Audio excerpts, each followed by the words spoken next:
everyone, and welcome here to tonight's 5 by 15.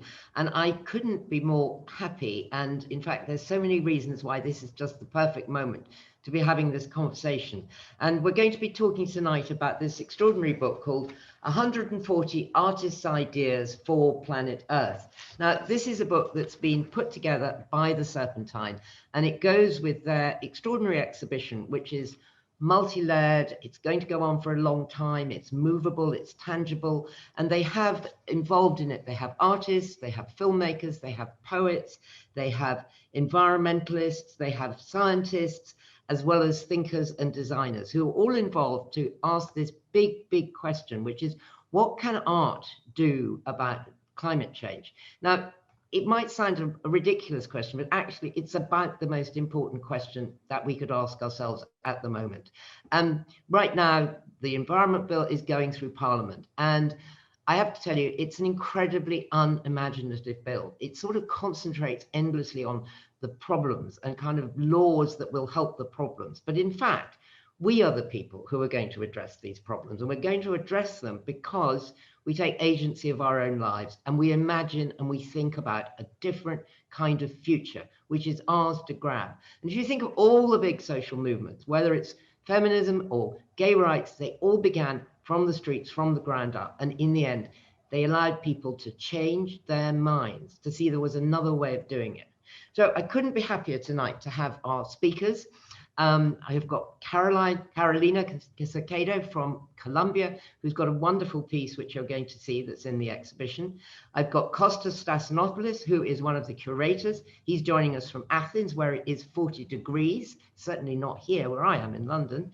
Got Rob Hopkins, who's in Devon, who's joining us because he's the author of this fantastic book called From What Is to What If. And actually, at the end of the day, that's at the heart of so much of what we're going to be talking about.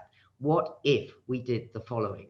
But I want to start with Brian Eno, who is no stranger to 5 by 15 and is a visionary, inspirational. He's an artist, a producer, and a composer, and he makes amazing art. I looked at it and it's stunning. Brian has been involved in this exhibition right from the start. He was, in fact, a co-curator of it, I think. He's also trustee of Client Earth, as well as director of Earth Percent, and he actually invented or co-invented the extraordinary clock called the Long Now Foundation, which is an organization that says we've got to get out of the immediate moment. So Brian, thank you first of all very much for joining us from Essex, and we love the background behind you, but can you tell me why we need art right now, and what is it that artists can bring to our dilemma? Thank you, Rosie. Thank you for that nice introduction. So humans really look for two kinds of information about the world. One of those kinds of information is, how does it work? How do things come into being? How can we control them? How can we use them? How can we benefit from them? So on and so on. All of that, it seems to me, is the province of science. That's what scientists do. They try to find out what this world consists of and how it works. But there's another job, which is we want to know how the world feels to us. We don't only want to know what it is, we want to know what it means to us. How does it feel to us? And I think that that is the job of art. How it feels is really another way of saying, what does it mean to humans? Mm-hmm. You know, we have the objective information about how the world works. Water freezes at 0 degrees. Forces operate like this and that. That's all objective information, but that has to be interpreted to humans in such a way that it makes sense in their lives. It has some meaning to them.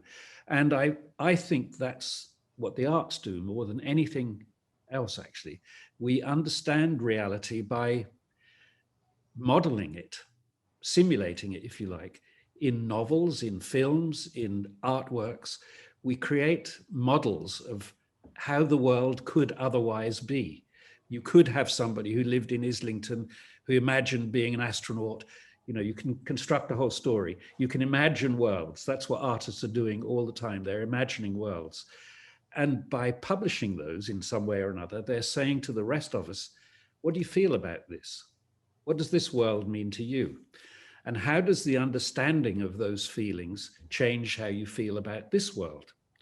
Now, just recently, you and I have shared a piece of work that I think impressed both of us hugely, which is Kim Stanley Robinson's book, The Ministry for the Future. Mm-hmm. This is a piece of speculative fiction, a brilliantly researched and very well written novel, which I suppose would be called sci-fi, if you want to use that word. But what it is really is a proposition about how the world could develop, how we could save the world from the effects of climate change.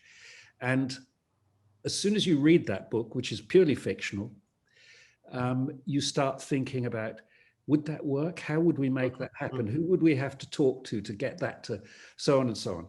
So I mean, that book is a very literal example of this process taking place. But I think that's essentially what we do with art. We use art as a space to model realities, alternative realities, and see how we feel about them.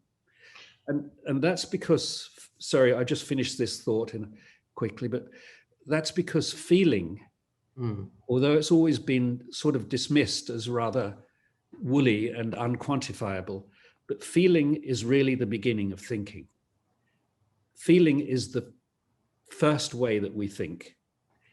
It's when we articulate feelings, they become what we call thoughts, but actually the real thoughts begin with feelings. This is a conclusion from the brilliant book by Mark Solms, which came out this year, called The Hidden Spring. Mm-hmm.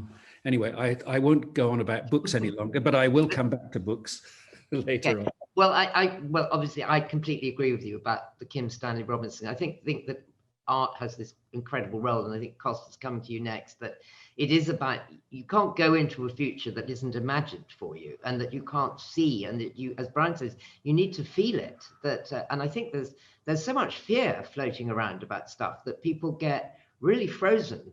So tell us about making this exhibition and making this book.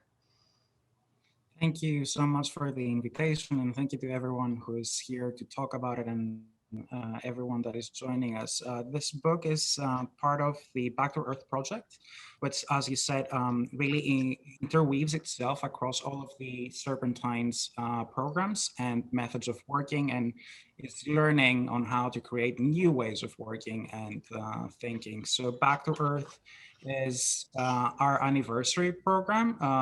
It was celebrated and begun on the occasion of the Serpentine's 50th anniversary in 2020. But as we always do, we decided to not look back at the 50 years that have passed and give ourselves a pat on the shoulder. We wanted to look ahead, always, we look ahead.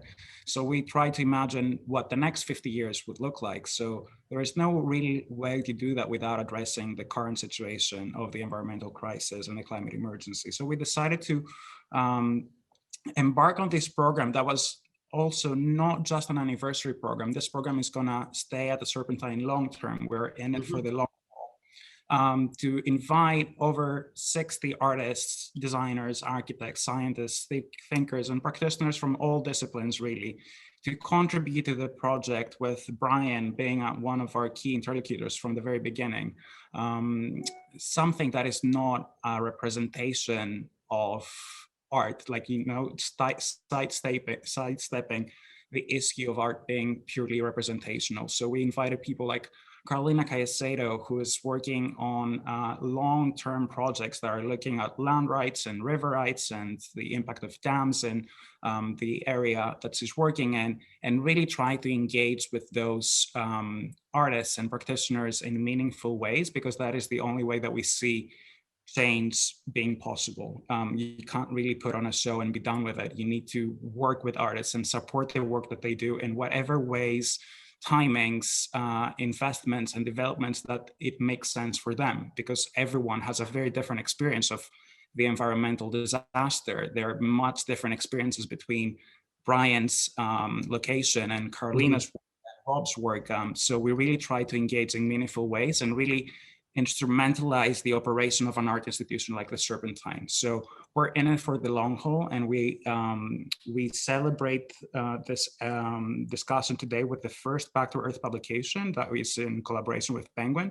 And there are people there that are part of the Back to Earth project, but even more people that we decided to engage, because this book is an incredible talisman of collective action and collaboration in a year, especially where we've been kept apart due to the pandemic. So we wanted to offer this as an inspiration and see and not really try to predict the many ways that it can unfold. So I really want to listen to Carolina and Brian, for example, who have contributed the book, because we've been in discussions about what their ideas in the book is in the past year, and how they related back then in their projects and how far along their projects are now and their current thinking is now.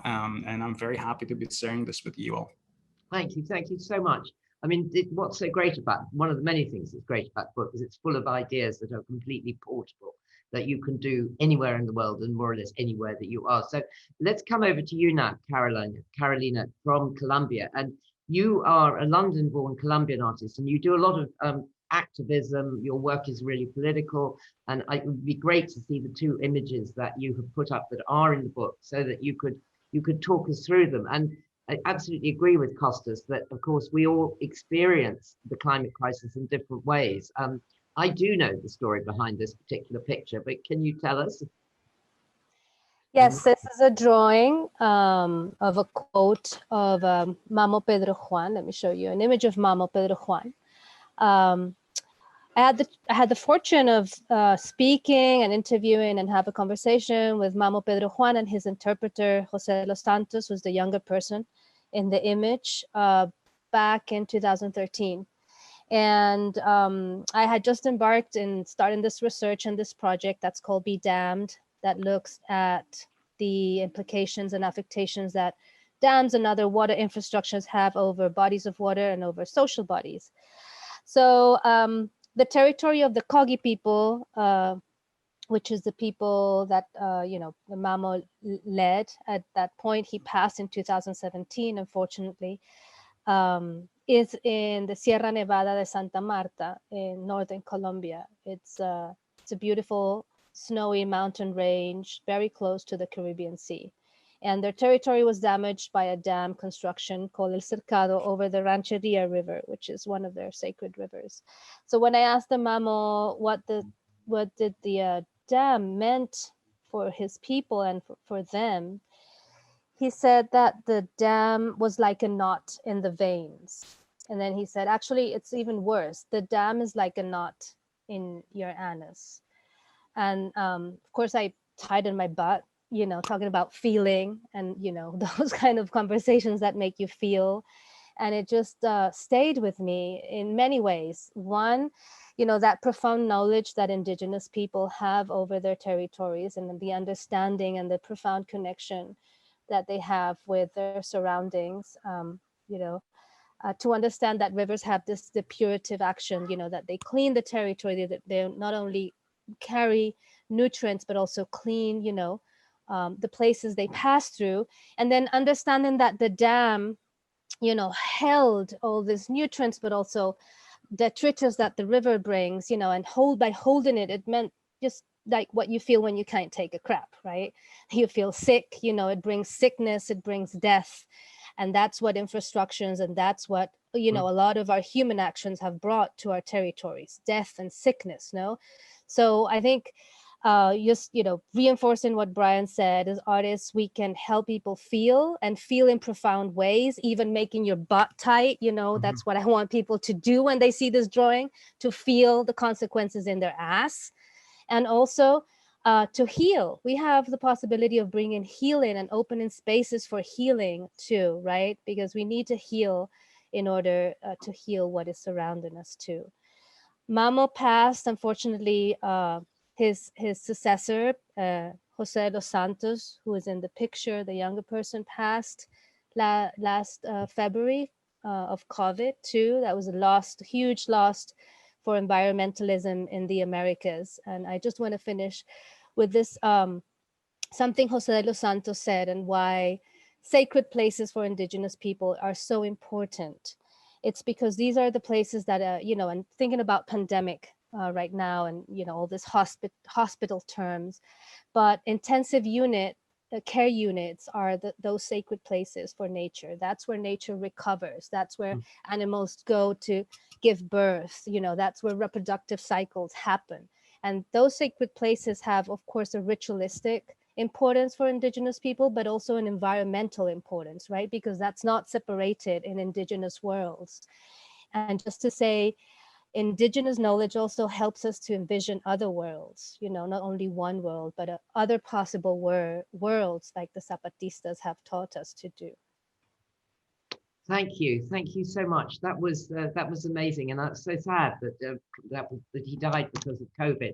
But it's very, very graphic, that sense of the blockage, and you can feel it both metaphorically and really about just about everything gets blocked like that. So Carolina also talked there about healing, and Rob Hopkins, who's joining us from Top Nest. So your book about transition towns was put you on the map as transition, but now you've written a book which I have just read, and I have to say I really love, From What Is to What If, and it's really about optimism and doing and healing. So thank you for being with us. And how do you see the imagination engaging, and why is the imagination so incredibly important? I think it's hi, thank you. Yeah, I think it's really important because Walida Imarisha, who's an amazing writer in the US, she says you cannot build what you cannot imagine. Martin Luther King said any movement, any culture will fail if it cannot paint a picture of the world, of a world that people will want to go to. And it's something that we fail at so spectacularly, I think, often. We focus on the problem, we focus on what's wrong, we focus on what's broken. And I think we're living in a culture that is creating the worst possible conditions for the collective imagination, almost a sort of perfect storm of factors that are ruinous to our creating a really active imagination. Mariame Cabo, who's an incredible prison abolitionist writer in the US, she said that we live in a system that's locked into a false sense of inevitability, which just kind of captures it for me. You know, where are the people in the Department of Justice actively making the space to have the conversations about what society would look like if we completely reimagined that? Where are the people in the Ministry of Defense actively having the conversations about a peaceful world and how we might actually get there? So for me, you know, I often, when I give talks, talk about the moon. You know, when we went to the moon, it wasn't JFK's idea. It wasn't Neil Armstrong's idea. We'd gone to the moon in stories and fables and songs. Ever since we realized it was a kind of an object we could actually travel to, we wrote stories about making really long ladders or getting there on the backs of birds or balloons, or Jules Verne wrote his first book where astronauts were fired there in a cannon, which I don't think he'd quite thought through how they were going to get home again, you know, and then so on, to the point where actually Tintin went to the moon, Frank Sinatra sang us to the moon. Yeah. By the time we got there, the longing was so important. And I guess for me, that word longing is a word I come back to again and again in the work that I do. We won't create a zero carbon future in the tiny time frame that we have unless we can cultivate longing. And cultivating longing is not the work of facts and figures and reports. It's the work of imagination. It's the work of storytelling. I loved reading recently that the Swedish government recently appointed someone called Per Gronqvist to the role of chief storyteller. And his job description is to bring to life the day-to-day realities of living in a post-carbon world. And I think we need that in all our organizations. Education should mean that we all leave school being able to be that. And you know, one of the things we're exploring this evening is what's the role of the art? Well, it's kind of clear to me because artists can do that stuff so much better than the rest of us can. They can bring alive a world. And just one little example of something that was developed in the transition movement with transition activists and with artists is something that we do called Transition Town Anywhere, which is an exercise where you need a big space between 100 and 400 people. You imagine that you're closing your eyes and you're stepping into 2030, not a paradise, not a utopia, but a 2030 that's the result of us having spent the time between now and then doing everything that could possibly have been done. And then you go there in your imagination, then you build, but you build it literally with cardboard and bamboo and string and sticky tape, and then you trade in it and you live in it and you inhabit it. And to be with 300 adults lost in a play world of their imagining is so important, because Rilke once said something like, the future must enter into you a long time before it happens. And art can enable that to happen better than anything else that I know, I think. That's brilliant, Rob. That's really great. I love it. You're quite right about it needing to enter you now in that sense, and before you can make it happen. So Brian, you and I were talking about Paul Hawken, and what I find the great disconnect that art needs to heal is the fact that we know there are thousands and thousands of people who want life to change, who don't like the way they live, and yet there's this gulf. So how do we get into that gulf and give people the kind of energy that, you know, the people who do transition towns do? We just need to multiply it by 1 million. Yes. So the really important take home from the Paul Hawken book for me, I should just quickly summarize that book. It's a book called Blessed Unrest. It was written, I think, in 2005. And at that time, almost as a tangent from the book, Paul decided to make a list of all the environmental organizations in the United States at that time. So this is 16 years ago. He gave up after he reached about 200,000. There were so many environmental organizations that he just couldn't keep up with it. Now, I assume that this will have multiplied by at least 4 or 5 times as much since then. So we have this amazing spectacle now of literally billions of people being involved in the environmental movement in some way or another. And this must be the biggest movement in human history. There's never been anything like it. And yet we still all feel that we are the little Davids fighting the huge Goliaths. We still feel that all the power is with the governments who aren't doing anything, or the corporations who are doing far too much. And we're the sort of resistance. But I think if we look around, we'll realize that we're the huge majority in this particular contest. Now, I remember reading a book about the end of the Soviet Union some years ago, and there was a wonderful sentence in that where the writer, Alexei Yerchak, says, revolutions come in 2 phases. The first phase is when everybody realizes something is wrong. The second and crucial phase is when everybody realizes that everybody else knows it as well. And that's really the important moment, I think. And this is what I think we're getting towards. I call that moment in my mind, I call it coalescence. It's the point where everybody looks around and says, Jesus, we're all doing it. Suddenly we're not the resistance anymore, we're the dominant force. And I think we have to realize that very, very quickly. We have to realize, as Rob says, that we've got to start building it. It's no use waiting for somebody else to start.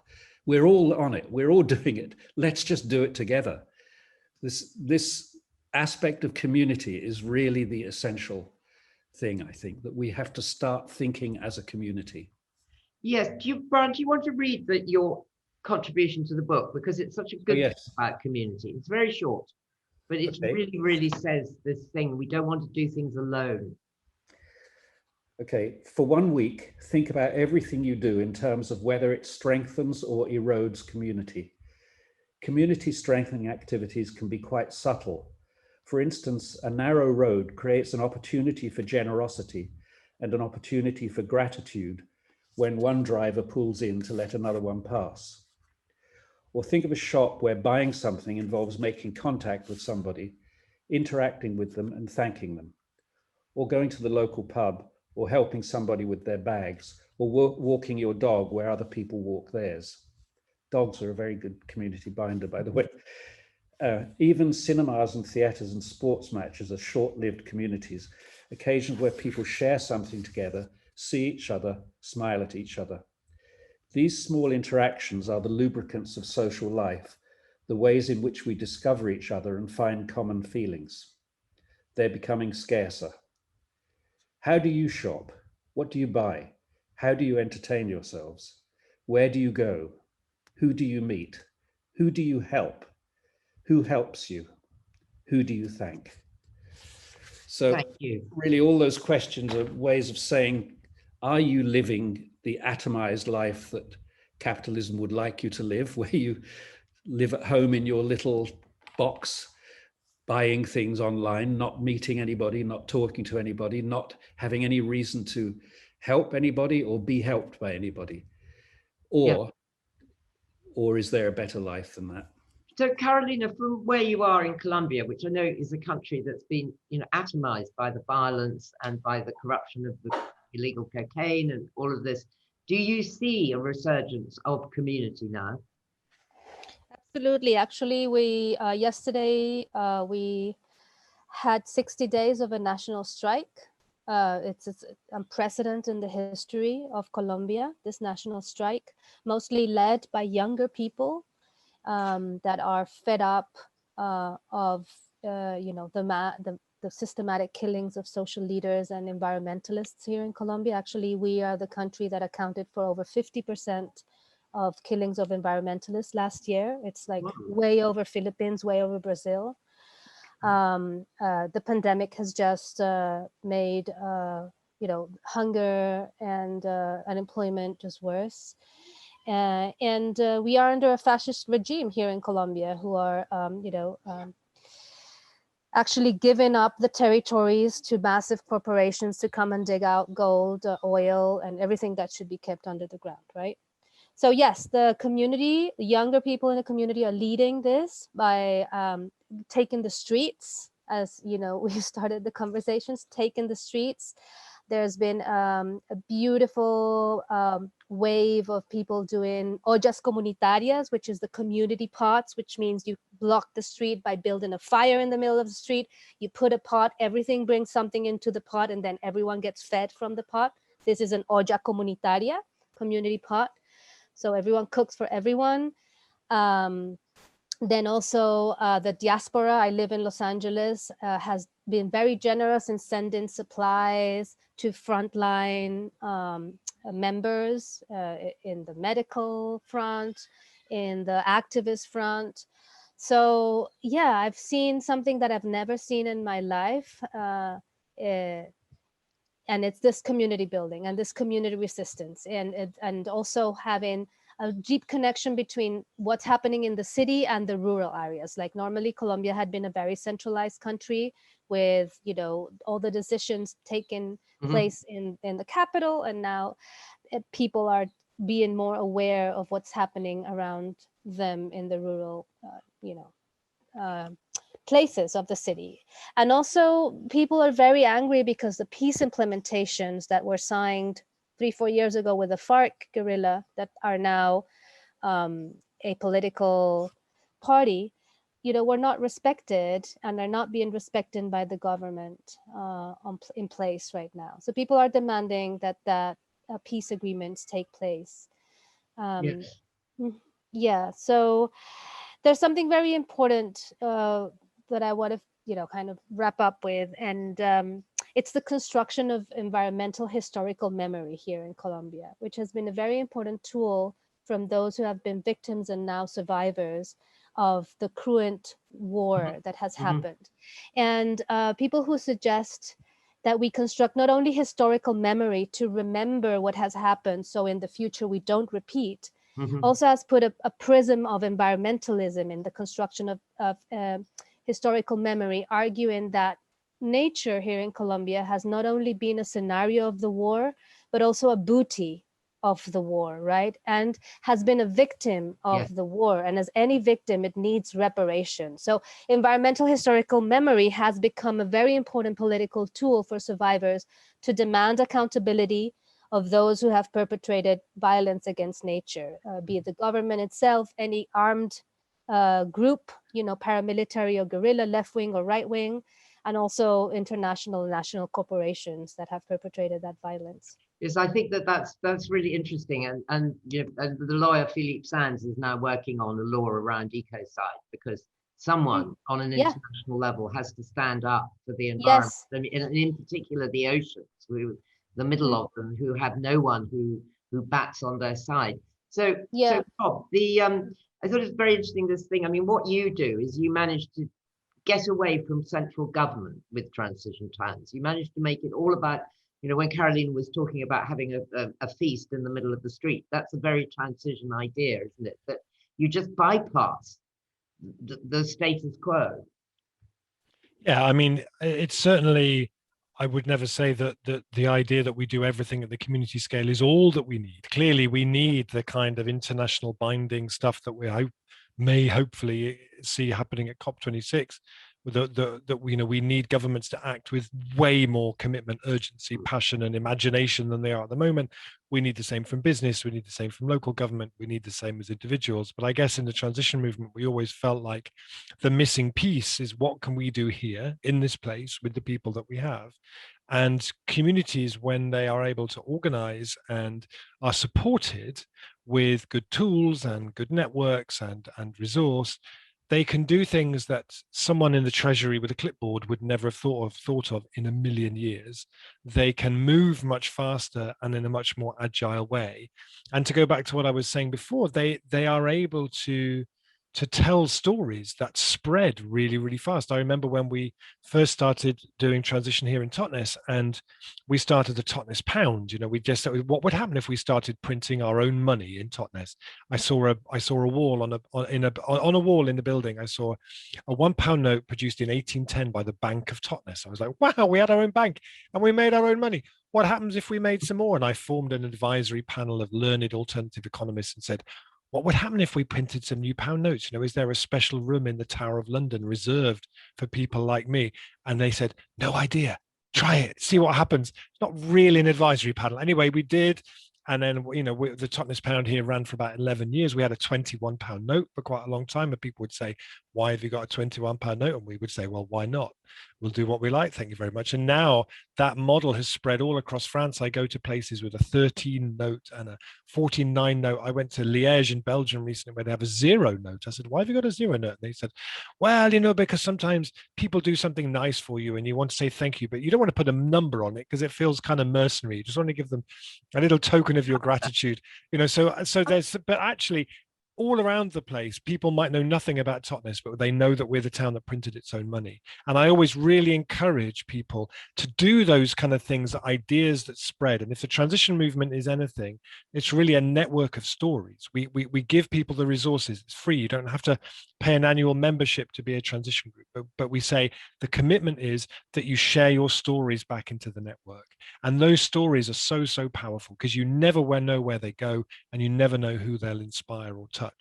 Well, I guess, Kostas, that's what you've tried to do with the book, haven't you? That you've collected stories and you've thrown them into the world. Do you want to share one of your favorites with us?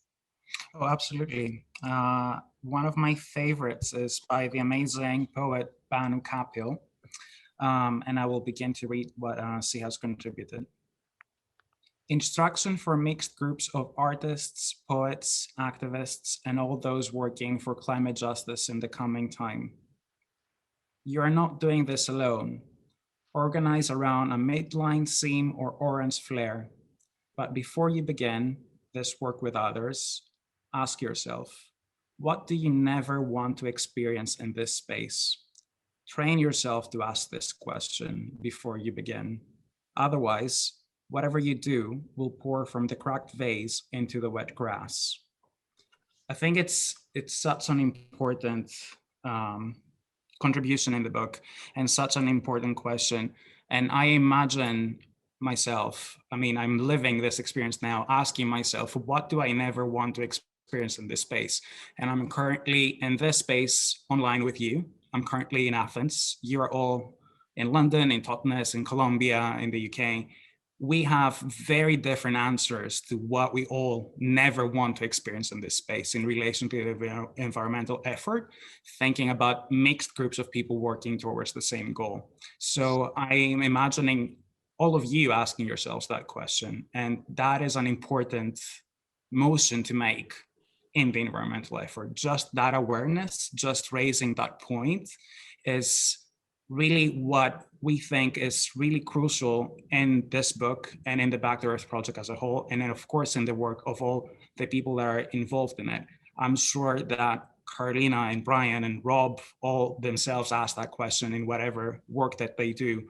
And it is that awareness that really, and that sensibility that really brings everyone together. And that's how we also try to communicate our work to our audiences via the Back to Earth program. It's really about creating and actually mirroring the complexity and the messy ground of the environmental problem itself. It's never shared.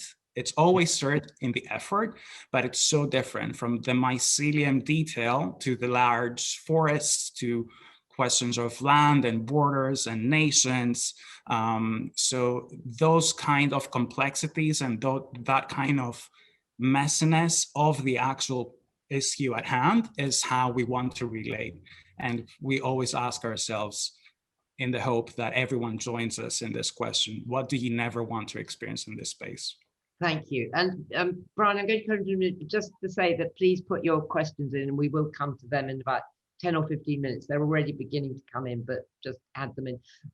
Brian, how do we cope with being in the here and now, in the sense that our imagination has been hijacked to such an extent by the internet that you don't have to daydream, you don't have to spend time just dreaming up things, having imaginary friends as a kid.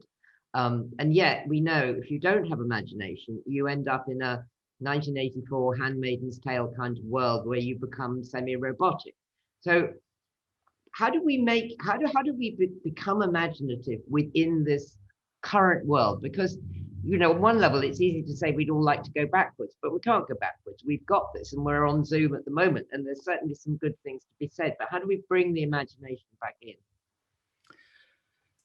I think there are lots of ways of doing that, but I would like to stress some of the community-based ways of doing that, since that's both what we're all talking about, really. If you think about the work that each of us does, that we're all in some sense dependent on the idea of inspiring a community or making a community that inspires us. One very simple thing that I'm missing at the moment because of COVID is that for 20 years in my studio, I've had people meet every Tuesday evening to sing a cappella. Now that sounds like an incredibly normal thing, I suppose. And I don't make any claims that we're the greatest a cappella group on earth at all. But what it does do, it shows you the power of a group of ordinary people getting together to make something together. And it doesn't really matter in the end what we sound like. We like it. I wouldn't imagine that we're ever going to be at the London Palladium doing it. But what does matter is that a bond has formed between us and between all the people who've belonged to this group over the years that is as strong as any bond I've ever felt with anybody, really. And it's just this thing of a group of people getting together and being vulnerable in front of each other, exposing themselves. You know, when you sing, when you do anything with other people, you kind of expose yourself. Mm-hmm. You suddenly are seen for what you do and who you are. And if you can do that, this is something, of course, that everybody knew in the past, but we've lost touch with it somewhat. But if you can do that, you suddenly belong in a way that, in a very special way, actually. And I've always thought the thing that humans want more than anything else, it's not fame or money or anything like that. It's belonging, the sense of belonging to a community. Now that has really badly been hijacked, I think. Mm-hmm. You know, the internet is a really good example. Social media is a really good example of how not to do that. In that what happens is that the kind of meetings we have on social media tend, because of the algorithms, to push us to extremes away from each other. Whereas when we meet in person, generally people tend to consensus. Generally people want to get on with each other. You know, there are very few people who like to start fights, but not that many in real life. In general, when a group of people meet, they would tend to converge on certain things that they can agree about and maybe argue about others. But on the internet, you get very little convergence and a lot of a lot of antipathy, actually. And I think we really have to get through that phase now. And I think it's a technical issue. It's to do with algorithms, and the algorithms are to do with the fact that this is basically a capitalist structure that wants to hold your attention because it can monetize your attention. So this is a problem of technology and ideology interfering in a way that they shouldn't do. So I think those are the levels at which we should be looking. And we can do it by starting a cappella groups, for example, or knitting groups, or book groups, or running groups, or swimming clubs. Yes, you know, yes, all sorts of things. Swimming clubs. No, I do that one. But Rob, you have a lot in about someone like Susanna, whatever she's called, who wrote Zuboff, sorry. Yes, the whole monetization and how people get trapped within it. And you have to keep asking, will you read us your list of what ifs? Yeah, I mean, it's something very inspiring. And how did you collect them? Well, they're not mine. They're so I do a lot of workshops with different groups and different organizations, which is about asking them to come up with what if questions. And I think a good what if question is like somebody I quote in the book, I can't remember the quote, but something like a good what if question is like writing the first half of a really audacious question on the blackboard and then respecting people's ability to complete it in the way that feels good to them. And so I do a lot of workshops with people, getting them to imagine, coming up with the what if questions. And we often do a thing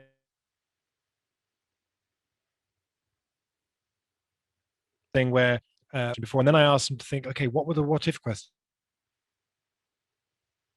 Bit of trouble with the internet. People are, oh, am I back again? Yes, you're back. Am I back? Yeah. So then I asked them to imagine what were the what if questions that were. Oh, we're losing you a bit. Asked back in 2020. Oh, okay. Hello, am I back? Yes. Am I back? Okay. I'm back.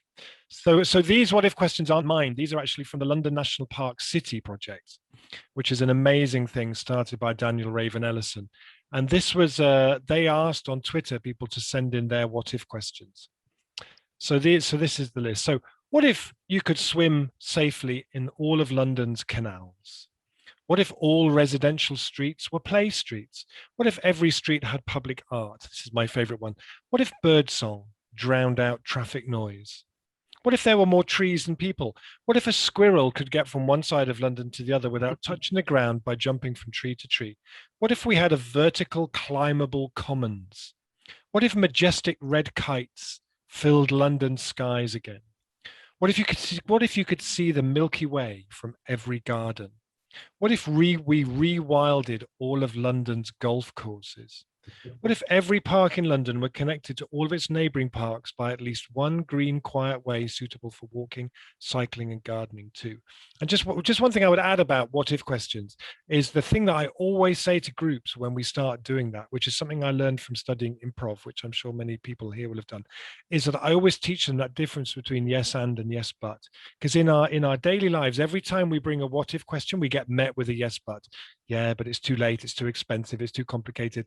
When you meet it with a yes and you build on it, then things get really, really interesting. And we desperately need in our movements, in our organizations, but in our wider society to create a yes and culture rather than the kind of yes but culture that Brian was talking about that just shuts possibilities down. I think that's really interesting. Carolina, when because I've come to Colombia quite a bit with the Hay Festival, I've always thought that Medellin was an example of a yes and a what if, that you said this was the city with the highest murder rate in the world, who eventually they got a mayor who did do a transformation. I know it might have faults, but it is still an extraordinary thing that was done there. Well, yes, though I have a lot of issues with that particular mayor, so I prefer not to talk about that. But I prefer to look to inspiration to what Indigenous and Afro communities have been doing here in Colombia, which is reclaiming their culture, finding spaces to build up the collective body, which is basically what we've all been talking about, through remembering their rituals. Right now, a very important one happened because it's the beginning of the Andean year, the summer solstice, 20 to 21st of June.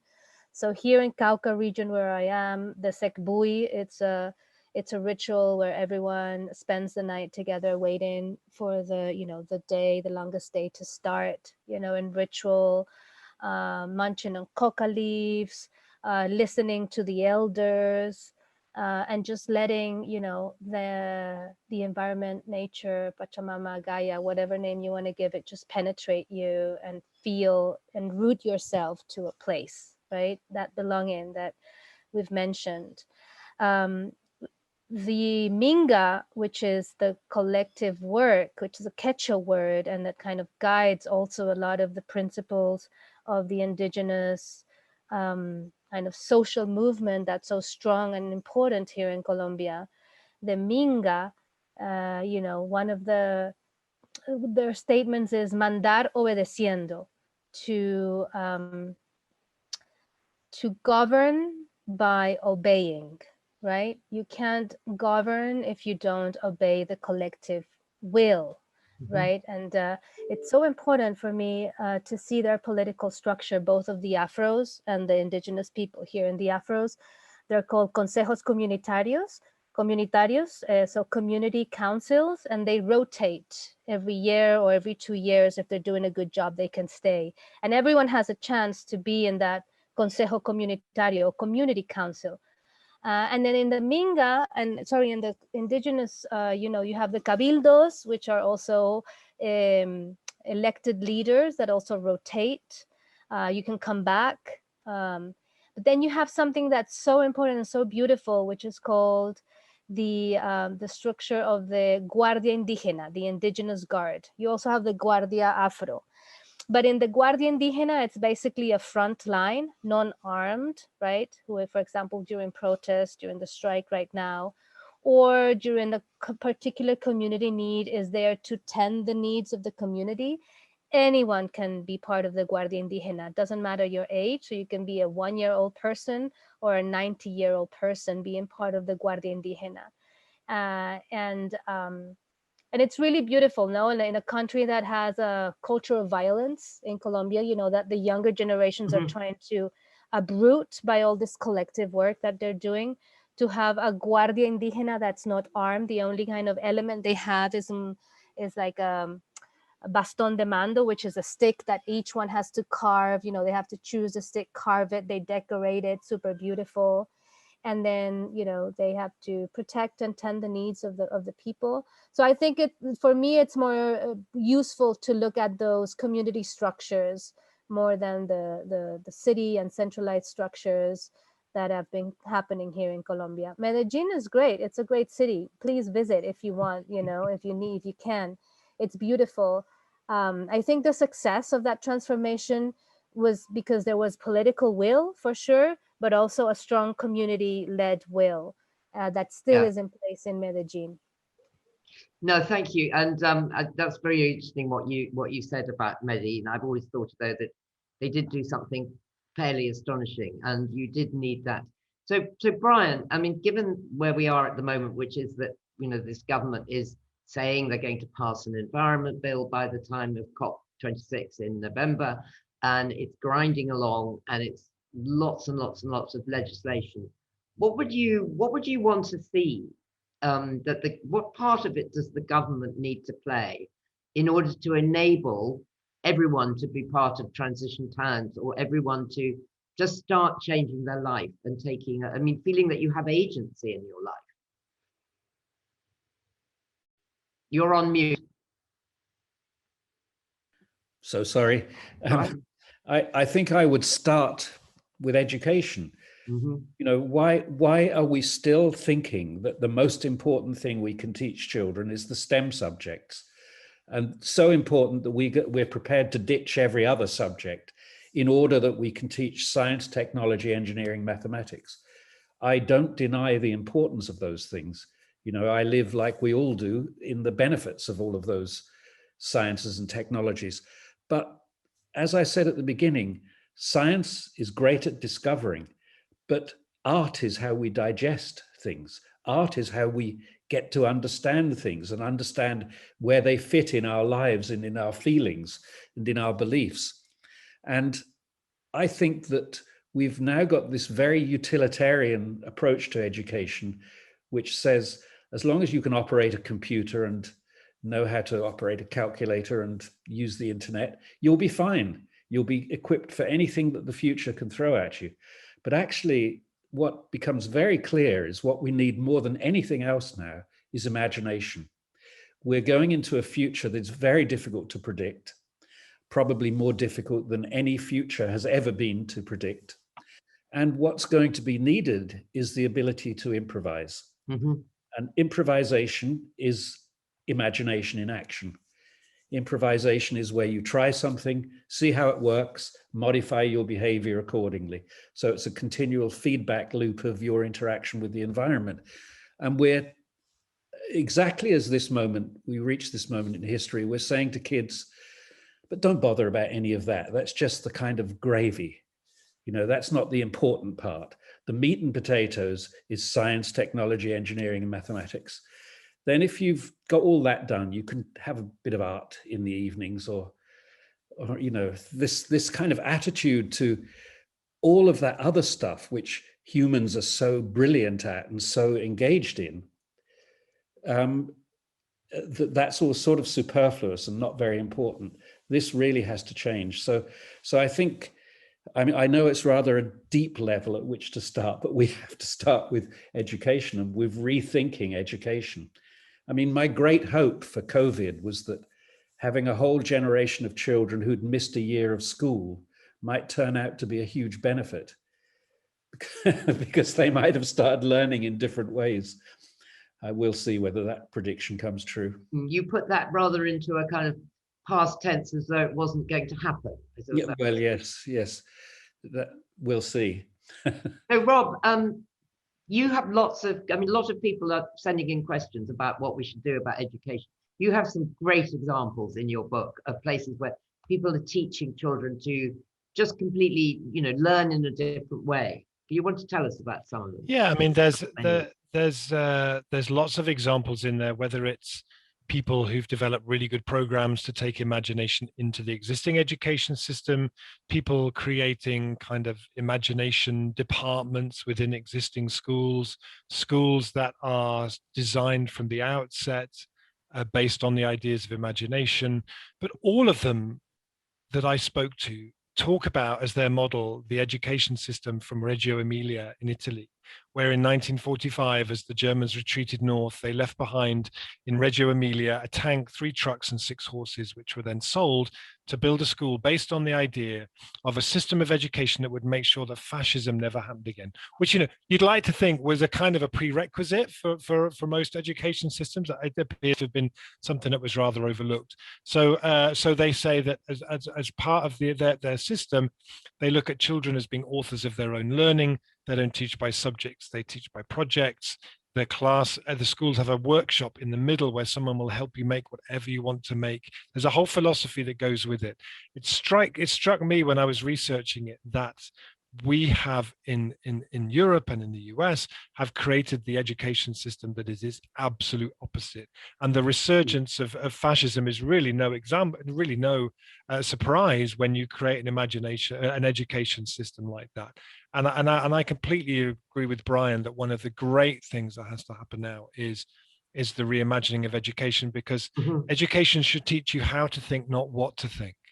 And we are going to live in a future, again, as Brian said, where it's not where the problems, there is not just one solution to a problem that you're given. You can come at it from many, many different angles, and it's that imagination rather than innovation, which is something that is kind of in service to the market. It's imagination that we need to nurture and cultivate. And as the late, great Ken Robinson put so beautifully, you know, we need to reimagine education with that at its heart. So there's a really interesting question from Ursula Blythe saying that young people are afraid to be different, and that once you start really exercising your imagination, you become different and you step out of the mainstream. How do you give people the confidence, Rob? the research that I did suggested that actually between up to the age of 5, there has been no decline in the levels of imagination with kids. I spoke to a woman called Dr. Marjorie Taylor, who's done this research for years, 30 years, and hasn't noticed any decline. Something happens when their kids are about 5 or 6, and that thing is school. I think that actually, you know, this idea that imagination makes us really different from everybody, and you know, I've been to schools where imagination is really at the heart of what they do, and it's exhilarating actually. And when I remember when the school strikes started, the climate strikes, and there was a huge walkout of school in Australia, and the Australian Prime Minister said, "Kids should be in school. Schools aren't parliaments." And I thought, they could be though, couldn't they? Actually, with a bit of imagination, they really could be. And kids learned more going on those strikes than they did staying in school, I think, quite often. So yeah, it's true in some ways that actually when you're at that age, you kind of want to be the same as everybody else. But actually it's also true that young people are capable of extraordinary things, and young people love to be in a space where their curiosity is evoked and their imagination is welcomed. And if we assume that they don't, and we offer them, you know, if our assumption is that they don't want to be in a really imaginative space, then we deny them so much, and we need to create the space for them to really come alive in, I think. So we have a great contribution here from Gay Coley. She's right. We have a project, The Road to Happiness, trying to take over 1 meter square feet of derelict space, possibly more than that, 1 mile square foot of derelict space on the border of Wales, turn into a space where ordinary people connect to their creativity. The idea is informed by the Wizard of Oz. There's no wizard, it's about us, using heart, head, and courage to tackle climate change. What do you think? Are we mad? And if not, might your panel join us? And I think the answer probably is yes. And we are also being asked about why we think the government's more important to stop art and music, when we all know we did trigonometry is not something we ever think of. Well, I agree with that, and I think we've to some degree answered that one. And Penny from Hay says, innovation always follows imagination, which of course is right. I mean, how can you be a great engineer and innovator without it?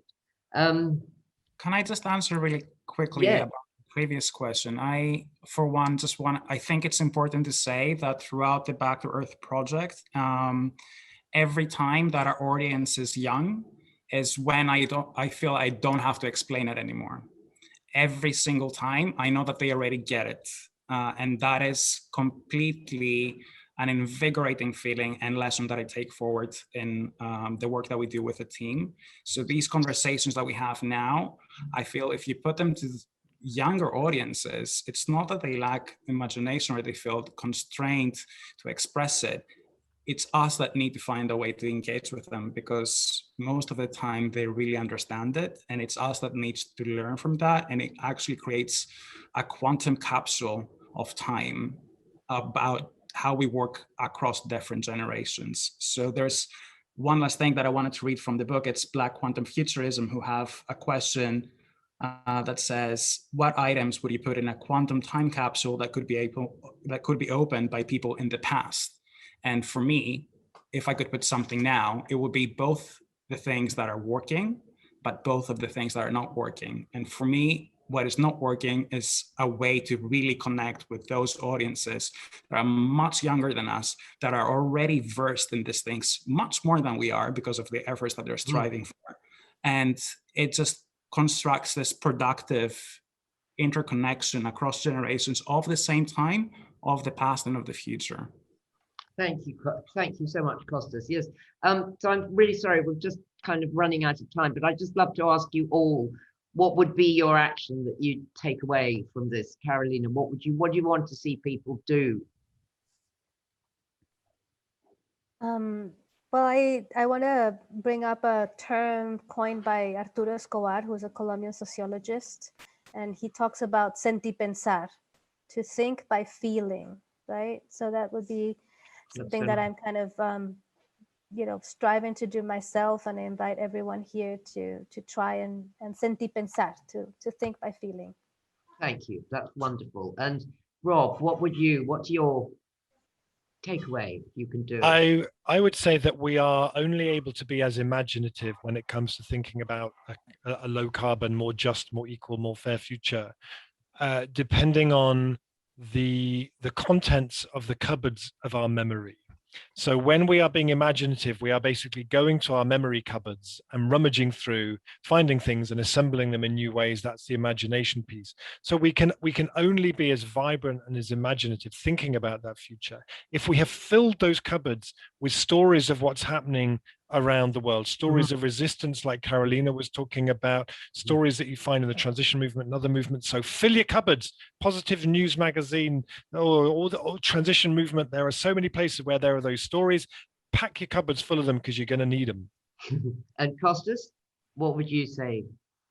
I would, I always want to connect more. And I think that connecting more with people with different backgrounds, geographies, experiences of the same situation, then joining the same fight is the most important thing that you can do. Do the work that you do alone, but understanding that this is an already existing ecology, and only if you understand it as an ecology will we see more changes at a bigger level and a greater impact. And I would just say that if you want change to happen, start with yourself. If you're not given it, ask for it. If you're not given it, again, demand it. Thank you. Brian? Well, this is kind of a collage of what everybody else has just said. But what I really think is that you have to educate your friends and you have to ask them to educate you. You have to stop fucking sitting in front of the television and start talking to people and say, what do you think of this book, for example? Can I show you this book? Except it keeps getting a bit cut off. Yes, it's called How to Blow Up a Pipeline by Andreas Malm. So it's a very provocative question. It says, should the environmental movement become violent? Not against people, but against property. So this is I think, a very hot question.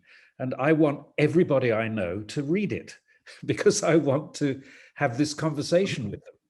You know, I don't sit on my own and have ideas very much. Most of my ideas come up in relation to somebody else. I'm thinking it out with somebody else or with a group of other people.